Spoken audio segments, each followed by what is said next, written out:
ሰላም የቻናሌ ቤተሰቦች እንዴት ናችሁ? ዛሬ ደግሞ የምናነሳው ሐሳብ እርግዝና እንዴት ይፈጠራል የሚል ሐሳብ እናነሳለን። እርግዝና አፈጣጠር ሂደቱንና ወይም ደግሞ የመራቢያ ስርዓት ሚስጥሩን በዝርዝር የምንመለከተው። እስከ ቪዲዮ መጨረሻ ድረስ አብራችሁን ቆዩ። ለቻናላችን አዲስ የሆናችሁ ቤተሰቦቻችን ደግሞ ሰብስክራይብ በማድረግና ላይክ በማድረግ ቪዲዮን ጀምሩ። እሺ፣ እርግዝና እንዴት ይፈጠራል?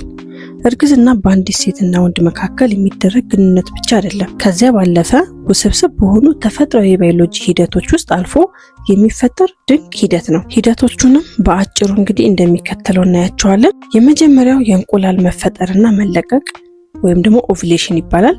በሴቷ አካል ውስጥ በየወሩ ከእንቁላል ከረጢቶች ወይም ኦቫሪስ አንዱ የበሰለ እንቁላል ወደ ማህፀን ቱቦ ወይም ፋሎፒያን ቱብ ይለቀቃል። ይህ ሂደት ኦቭሌሽን ይባላል። እንቁላሉ ከተለቀቀ በኋላ ለህይወት የሚኖረው እድሜ ከ12 እስከ 24 ሰዓት ብቻ ነው። በእነዚህ ሰዓታት ውስጥ ከወንድ የዘር ፍሬ ጋር መገናኘት ይኖርበታል። ሁለተኛው የወንድ የዘር ፍሬ መቀላቀል ነው፣ ስፐርም ኢንትሮዳክሽን። በግንኙነት ወቅት በወንዱ በሚሊዮን የሚቆጠሩ የዘር ፍሬዎች ወይም ስፐርም ወደ ሴቷ ማህፀን ያስገባል። እነዚህ የዘር ፍሬዎች ወደ ማህፀን ውስጥ በመዋኘት ወደ ማህፀን ቱቦ ወይም እንቁላል ወደሚገኝበት አቅጣጫ ጉዞ ይጀምራሉ።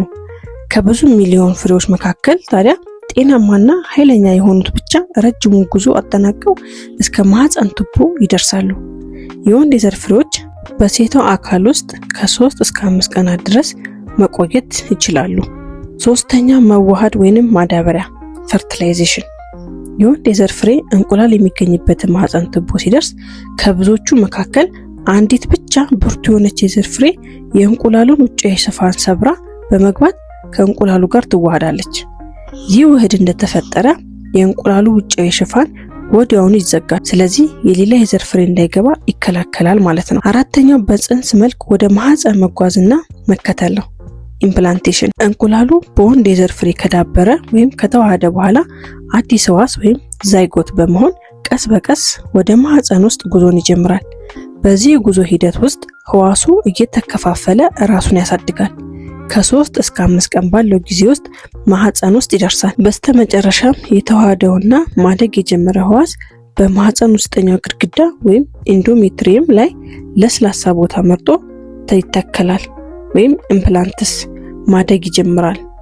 እርግዝና በእነዚህ ሰንሰለታማ ሂደቶች ተጠናቆ በማህፀን ግድግዳ ላይ ሲተከል በይፋ ተፈጠረ ይባላል። ታዲያ እዚህ ጋር በደንብ ልናስተውል የሚገባው እርግዝና እንዲፈጠር ከፈለግን እንቁላሉ የሚለቀቅበትን ትክክለኛ ጊዜ ወይም ፈርታይል ዊንዶ ማወቅ ወሳኝ ነው። ቪዲዮ ከተመቻችሁ ላይክ እና ሼር ማድረጋችሁን እንዳትረሱ። ለቻናላችን አዲስ የሆናችሁ ቤተሰቦች ደግሞ ሰብስክራይብ በማድረግ የደወል ምልክቷን ተጭናችሁ ቤተሰብ ሁኑ። እንደዚህ አይነትና ፈጣን መረጃ እንዲደርሳችሁ ማለት ነው። በቀጣይ የሚሰራላችሁ ቪዲዮ ካለ በኮሜንት ሴክሽን ላይ አስቀምጡልኝ። ሐሳብ አስተያየታችሁንም እንደዛው። ስለተከታተላችሁኝ ከልብ አመሰግናለሁ። በሌላ ቪዲዮ እስከምንገናኝ ድረስ ሰላም ቆዩ።